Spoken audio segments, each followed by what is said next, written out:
اب میں پروگرام کو آگے بڑھاتے ہوئے عبدالرحمن بن ماسٹر محمد ساجد کو دعوت دیتا ہوں کہ وہ آئیں اور اپنی تقریر پیش کریں۔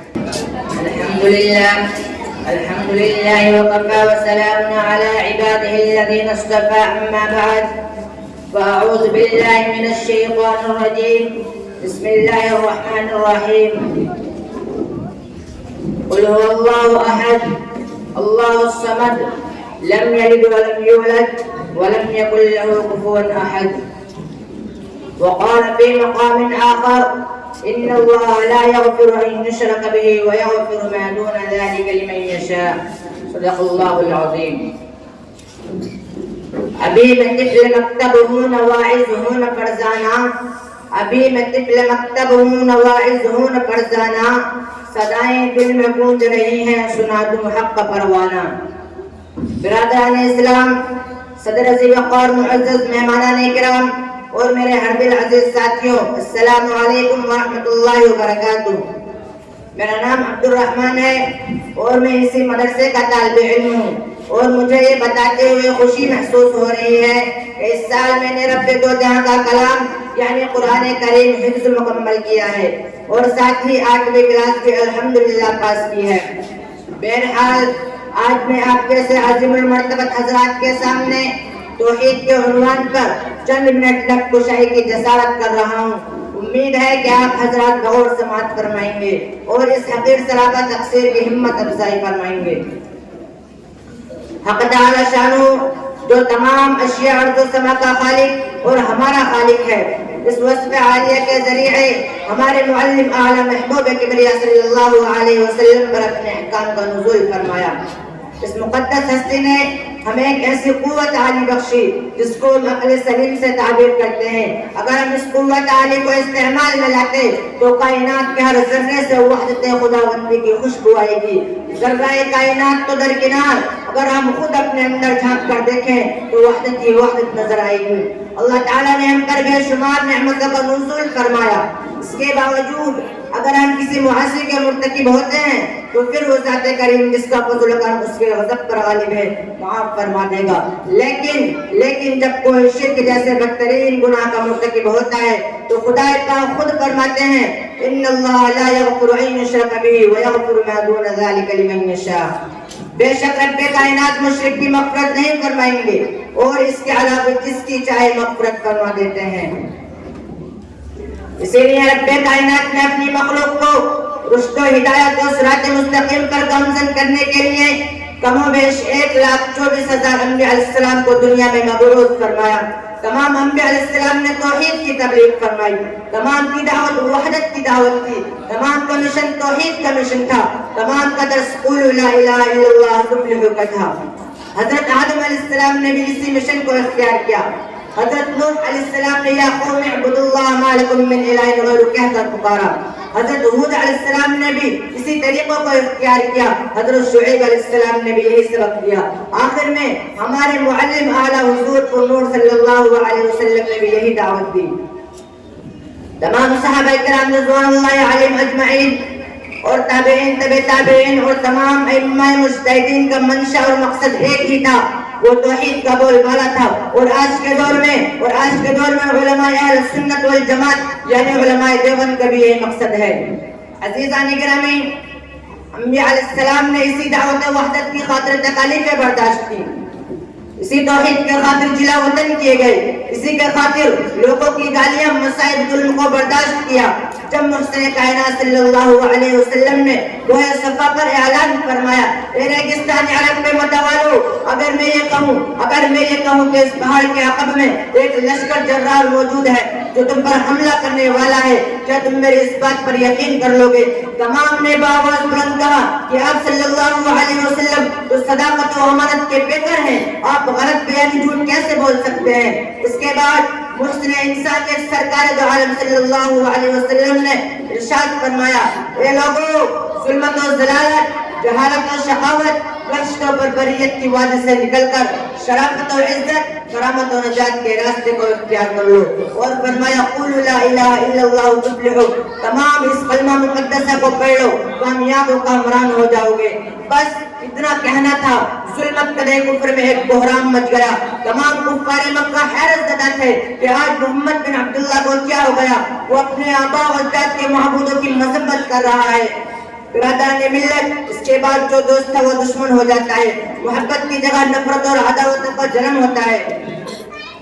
ابو لہب کہتا ہے اے محمد کیا تو نے ہمیں اس لیے بلایا کہ ہم اپنے آباء و اجداد کے دین کو چھوڑ کر نئے دین کی اتباع کریں؟ اتنا کہہ کر پتھر برساتا ہے، ماہ رسالت کے سر مبارک سے لہو جاری ہو جاتا ہے۔ یہی وہ توحید ہے جس کی خاطر محبوب کبریہ صلی اللہ علیہ وسلم نے طائف کی گلیوں میں پتھر کی بارش کو برداشت کیا۔ صد افسوس کہ آج کے مسلمان اس توحید و وحدت کی اہمیت و قیمت کو نہیں سمجھتے اور شرک و کفر، الحاد و ارتداد کی ظلمت اور تاریکیوں کو اپنے قلوب میں اس انداز سے جگہ اور مقام دیتے ہیں کہ شیطان ملعون بھی دیکھ کر حیرت زدہ ہوتا ہے اور کہتا ہے، ابلیس کہتا ہے کہ اس کے کرتب دیکھ کر بازی لے گیا مجھ سے، مقدر تو دیکھیے۔ محترم حضرات، یہ وہ قبر پرست ہیں جو اپنے آپ کو حاملان توحید متبع سنت ثابت کرتے ہیں اور وحدت الہی میں انبیاء علیہ السلام اور اولیاء کرام کو شریک کرتے ہیں۔ جس طرح یہود و نصارہ نے اپنے انبیاء اور اولیاء کو خدا کے ساتھ شریک کیا، ویسے آج کے قبر پرست کرتے ہیں۔ اس دور میں یہود قبروں پر سجدے کیا کرتے تھے اور آج کے دور میں قبر پرست ہیں جو قبروں پر سجدے کرتے ہیں۔ اس دور میں یہ کام مشرکوں کا تھا اور آج بھی انہی حضرات کا ہے، جس پر رسول اکرم صلی اللہ علیہ وسلم نے لعنت بھیجی ہے۔ حدیث شریف میں آتا ہے، حضرت عائشہ رضی اللہ عنہ ارشاد فرماتی ہیں، نبی اکرم صلی اللہ علیہ وسلم نے اپنے اس مرد میں جس سے اٹھا نہ جا سکا ارشاد فرمایا، نبی اکرم صلی اللہ علیہ وسلم نے ارشاد فرمایا، اللہ تعالی یہود و نصارہ پر لعنت فرمائے کہ انہوں نے اپنے انبیاء اور نیک لوگوں کی قبر کو سجدہ بنا لیا۔ حضرت عائشہ صدیقہ فرماتی ہیں، اگر یہ خدشہ نہ ہوتا کہ نبی اکرم صلی اللہ علیہ وسلم کی قبر کو سجدہ بنا لیا جائے تو نبی صلی اللہ علیہ وسلم کی قبر باہر کی جگہ میں ہوتی۔ عزیزان گرامی، لیکن خدا تعالیٰ کو اس بات کا علم تھا کہ آئندہ زمانے میں قبر پرست رضاخانے آئیں گے اور وہ اولیاء اور انبیاء کرام کی قبر پر سجدہ کریں گے۔ ان قبر پرستوں سے میرے نبی کرم صلی اللہ علیہ وسلم کی قبر کی حفاظت ہونی چاہیے۔ لہذا اللہ تعالیٰ نے اسی وقت لوگوں کو دلوں میں ڈالا کہ نبی صلی اللہ علیہ وسلم کی قبر باہر کھلی جگہ میں نہ بنائے۔ یہی وہ قبر پرست ہیں جو کلمہ طیبہ تو پڑھتے ہیں لیکن اس کو تقاضوں کو پورا نہیں کرتے۔ یہ قبر پرست نبی اکرم صلی اللہ علیہ وسلم کو نعوذ باللہ مختار کل مانتے ہیں۔ داماد رسول حضرت علی رضی اللہ عنہ کو حاجت روا مشکل کشا مانتے ہیں۔ عبد القادر جیلانی رحمۃ اللہ علیہ کے بارے میں یہ عقیدہ رکھتے ہیں کہ اولاد کے خزائن آپ کے پاس ہیں اور بگڑی بنانے والے ہیں۔ خواجہ اجمیری رحمۃ اللہ علیہ کی قبر پر سجدہ کرتے ہیں اور صابر کلیری کی مزار پر جا کر منت اور مرادیں مانگتے ہیں۔ اے قبر پرستو، کان کھول کر سن لو، اگر کوئی بھی ایسا عقیدہ رکھے تو مسلمان کہلانے کے مستحق نہیں، وہ لا الہ الا اللہ کے تقاضوں کے خلاف عقیدہ رکھتا ہے۔ ہم اہل سنت والجماعت کا عقیدہ یہ ہے، ہم اہل سنت والجماعت کا عقیدہ یہ ہے، مختار کل وذات اقدس ہے جو بن مانگے عطا کرتا ہے۔ حاجت روا مشکل کشا وہ ہے جس سے ہر مشکل میں پکارا جائے۔ اولاد دینے والا وہ ہے جو انسان کے شہرت سے بھی قریب ہے، اور بگڑی بنانے والا